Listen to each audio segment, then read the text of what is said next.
अगला टॉपिक है उदारवादी विचारधारा। जैसा कि अभी हमने बताया कि नेपोलियन का उदय हुआ और उसने फ्रांस में एक राष्ट्र राज्य का उदय किया, यानी राष्ट्र राज्य स्थापित करने में सफल हुआ। दूसरा कारक क्या था? उदारवादी विचारधारा। उदारवादी विचारधारा क्या थी बच्चों? उदारवादी विचारधारा एक ऐसी विचारधारा थी जो स्वतंत्रता और समानता का पक्षधर थी, किंतु उदारवादी सबके लिए एक समान विचारधारा नहीं रखते थे। इनकी विचारधारा में कुछ विरोधाभास थे। जैसे 19वीं शताब्दी के शुरुआती दौर में राष्ट्रीय एकता के विचार उदारवाद की विचारधारा से अधिक जुड़े थे। नए मध्यम वर्ग के लिए उदारवाद का अर्थ व्यक्तियों के लिए स्वतंत्रता और कानून के समक्ष सभी को समान अधिकार था। अर्थात इनका मध्यम वर्ग के लिए क्या मांग था कि सभी व्यक्तियों को स्वतंत्रता का अधिकार मिलना चाहिए और कानून के समक्ष समानता का अधिकार प्राप्त होना चाहिए।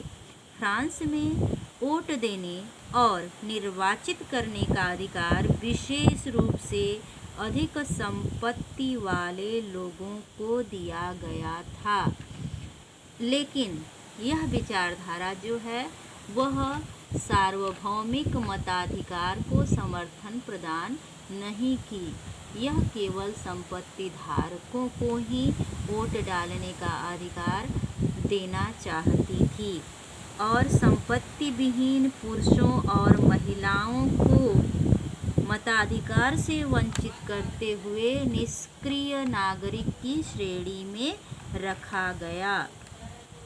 और बाजार के लिए उदारवादियों का यह दृष्टिकोण था कि वस्तुओं और पूंजी के आवागमन पर नियंत्रण को समाप्त किया जाए और इसके लिए उदारवादियों ने एक शुल्क संघ जालबेराइन का गठन भी किया, जिसके अवरोध को समाप्त कर दिया गया, शुल्क अवरोध को समाप्त कर दिया गया और मुद्राओं की संख्या जो कि पहले 30 थी अब घटा करके 2 कर दी गई।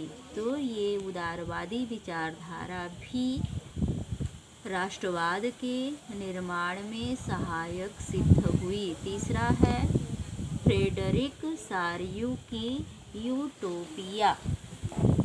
फ्रेडरिक सारियू कौन था बच्चों?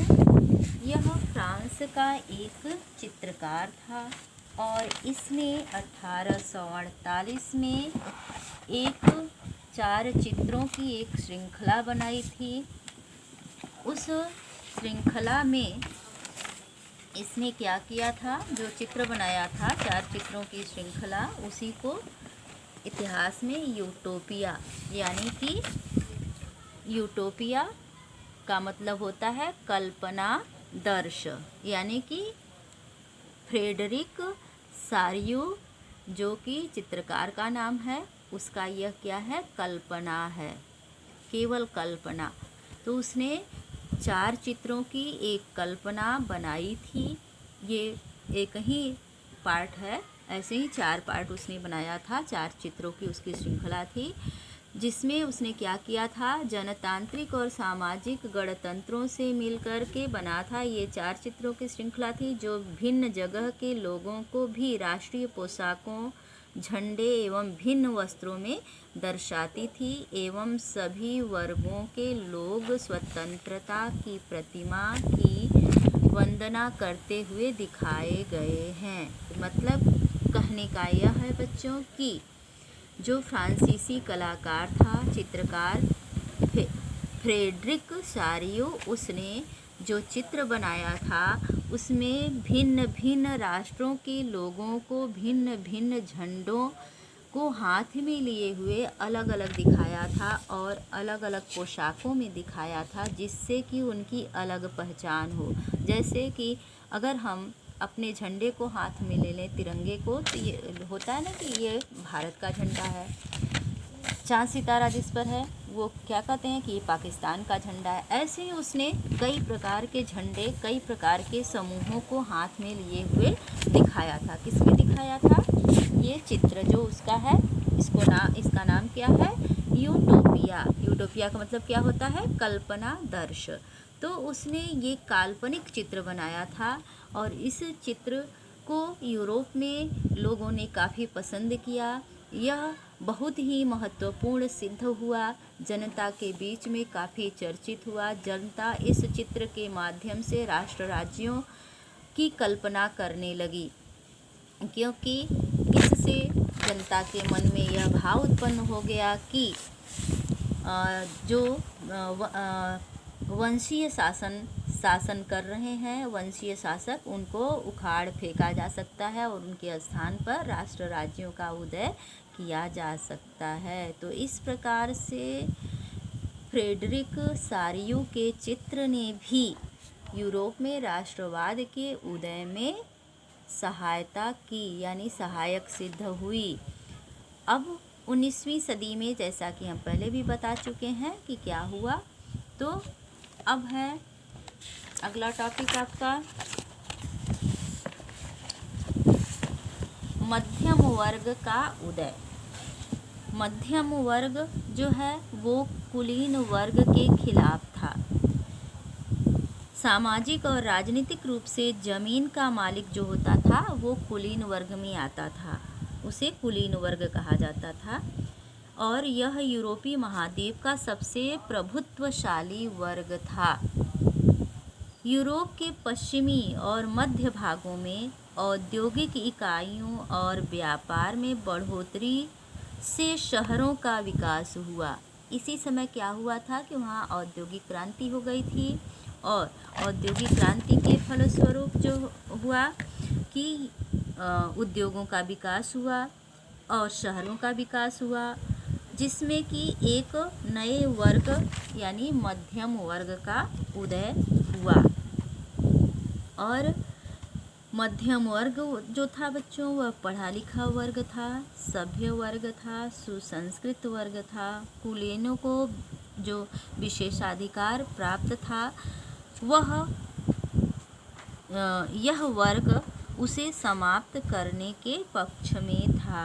अर्थात विशेषाधिकारों की समाप्ति के पश्चात शिक्षित और उदारवादियों के मध्य राष्ट्रीय एकता के विचार लोकप्रिय हो गए। किसके कारण? मध्य वर्ग के उदय के कारण। अगला है रूढ़िवाद की नई भावना और वियना संधि।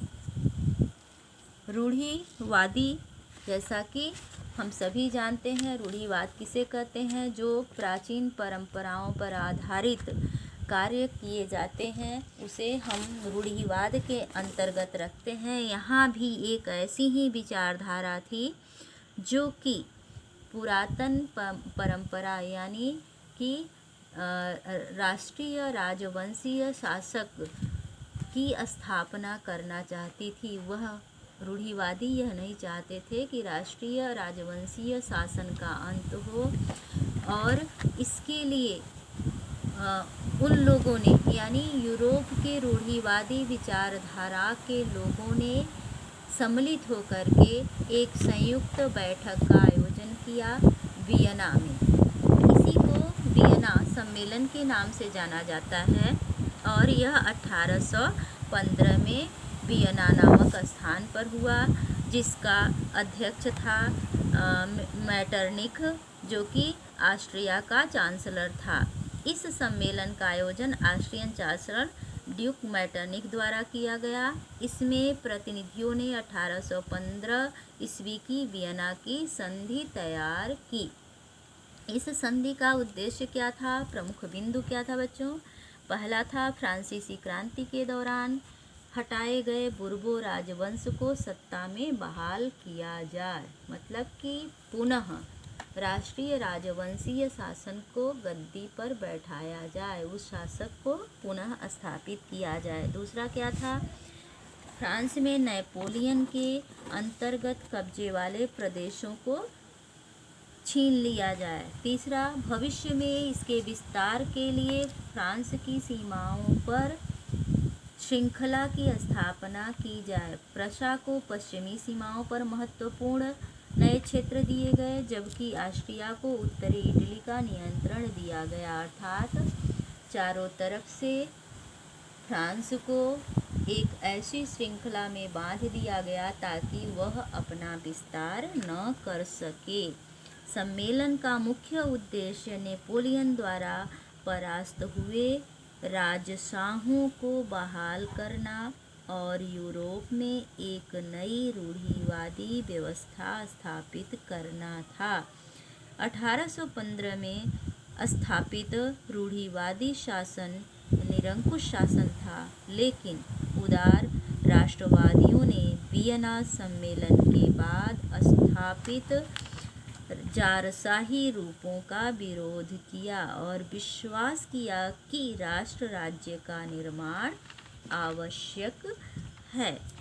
इसलिए क्रांतियों का युग शुरू हो गया और 1830 से 1848 के मध्य फ्रांस में यूरोप के अन्य राष्ट्रों में क्रांतियाँ हुई। राष्ट्रीय भावनाओं का उदय क्यों हुआ? राष्ट्रवाद का विकास केवल युद्ध और क्षेत्रीय विस्तार के माध्यमों से नहीं हुआ, बल्कि राष्ट्रवाद के विकास में संस्कृति ने भी महत्वपूर्ण भूमिका अदा की। कला, कविता, कहानियाँ और संगीत ने राष्ट्रवादी भावनाओं पर ध्यान केंद्रित करते हुए उन्होंने एक राष्ट्र के आधार के रूप में एक साझा सामूहिक विरासत की भावना पैदा करने का प्रयास किया।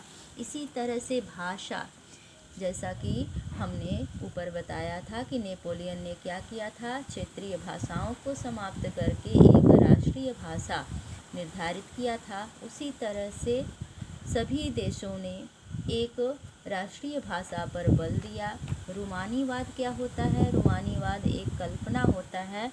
इसके अंतर्गत यह कल्पना की जाती है, रहस्यमय कहा जा सकता है, रहस्यमयी कल्पना की जाती है एक राष्ट्र की, उसे रूमानीवाद कहते हैं। तो भावनाओं, अंतर्ज्ञान और रहस्यमय भावनाओं पर ध्यान केंद्रित करते हुए उन्होंने एक राष्ट्र के आधार के रूप में एक साझा सामूहिक विरासत की भावना पैदा करने का प्रयास किया। जर्मन दार्शनिक गोटफ्रीड हेडर ने दावा किया कि सामान्य लोगों के बीच जर्मन संस्कृति निहित है।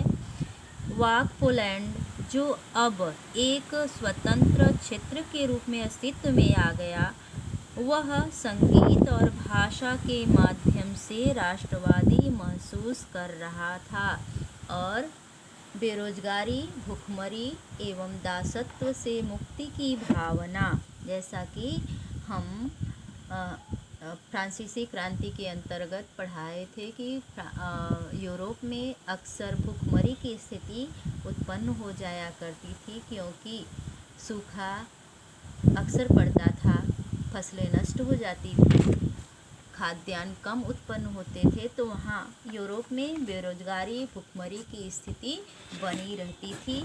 तो इससे क्या होता था कि जनता में असंतोष की भावना व्याप्त होती है। किसी भी देश में जब बेरोजगारी बढ़ती है तो जनता शासकों के खिलाफ हो जाती है और उम्मीद करती है कि उनकी समस्याओं का समाधान शासक करे, और जब शासक वर्ग इसमें सफल नहीं हो पाता है तो जनता शासकों के खिलाफ क्रांति कर देती है। तो 1830 के दशक में यूरोप में महान आर्थिक कठिनाई हुई। 19वीं शताब्दी में यूरोप की जनसंख्या में अत्यधिक वृद्धि हुई। उस हिसाब से खाद्यान्न में कमी आई और इसके फलस्वरूप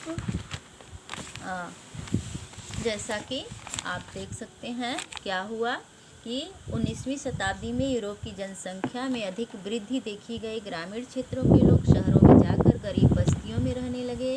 1845 में सिलेसिया गांव के बुनकरों ने उन ठेकेदारों के विरुद्ध विद्रोह कर दिया, जो उन्हें कच्चे माल की आपूर्ति करके तैयार माल लेते थे परंतु मूल्य बहुत कम देते थे। 4 जून दोपहर के 2 बजे बुनकर अपने ठेकेदार की हवेली पर एकत्रित और अधिक वेतन की मांग करने लगे।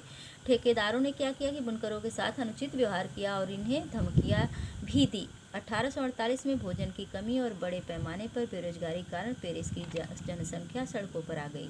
जगह जगह प्रतिबंध लगाए गए और ली फिलिप को पलायन करने के लिए मजबूर किया गया। नेशनल असेंबली ने एक गणतंत्र की घोषणा की और 21 वर्ष से ऊपर वयस्क पुरुषों को मताधिकार प्रदान कर दिया गया, काम करने के अधिकार को सुनिश्चित कर दिया गया।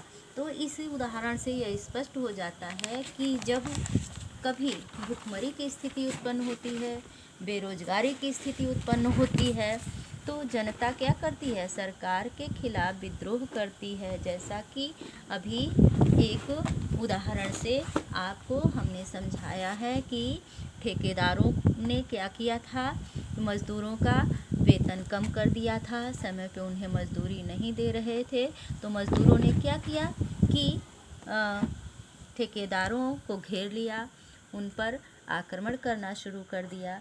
इसी तरह से किसी भी देश में, केवल यूरोप में ही नहीं, किसी भी देश में जब बेरोजगारी बढ़ती है, भुखमरी बढ़ती है, तो ऐसे ही विद्रोह होते हैं। अगला है दासत्व से मुक्ति की भावना। यूरोप में उस समय यह स्थिति थी कि मजदूर जो होते थे वो दास की तरह रखे जाते थे। उन्हें मालिक मन में आता था तो कुछ पारिश्रमिक दे देता था और नहीं तो कुछ भी नहीं दिया जाता था। उनसे जी तोड़ मेहनत कराई जाती थी और मनुष्य के नाम पर दास कलंक थे, अर्थात उन्हें किसी भी प्रकार की सुविधा प्रदान नहीं की जाती थी। तो दासत्व से मुक्त और पीढ़ी दर पीढ़ी दास से मुक्त नहीं हो पाते थे। जैसे पिता किसी के यहाँ, जैसे कि हमारे देश में आपने सुना होगा बंधुआ मजदूर, तो जैसे बंधुआ मजदूर वैसे ही यहाँ पर दास होते थे। पीढ़ी दर पीढ़ी किसी के यहाँ नौकरी करते जाते थे और ऋण जो ले चुके होते थे, उनके पहले के लोग, उनके घर के लोग वो मर गए होते थे, तो उनका बेटा, फिर उनका बेटा, ऐसे ऋण चुकाने में असमर्थ हो जाते थे। पीढ़ी दर पीढ़ी दासी ही बने रहते थे। तो इस दासत्व से मुक्ति की भावना के लिए भी यूरोप में क्रांति हुई, यानी राज्य के उदय का मार्ग प्रशस्त हुआ और विभिन्न नेताओं के माध्यम से, विभिन्न दार्शनिकों के माध्यम से यह विचारधारा तीव्र गति से पूरे यूरोप में फैली और परिणाम स्वरूप राष्ट्रीय राज्यों का उदय प्रारंभ हो गया, जिसमें कि इटली का एकीकरण हुआ, जर्मनी का एकीकरण हुआ और ब्रिटेन एक सशक्त राष्ट्र के रूप में उभरा। तो बच्चों, आप समझ गए होंगे कि किस प्रकार से बहुराष्ट्रीय वंशीय साम्राज्यों का अंत प्रारंभ हुआ और उसके स्थान पर राष्ट्र राज्य का उदय हुआ और राष्ट्र राज्य के उदय में किन किन विचारधाराओं ने अपना योगदान दिया। तो इस प्रकार जो है यूरोप में राष्ट्रवाद का उदय हुआ। अब हम अगले वीडियो में क्वेश्चन आंसर बताएंगे।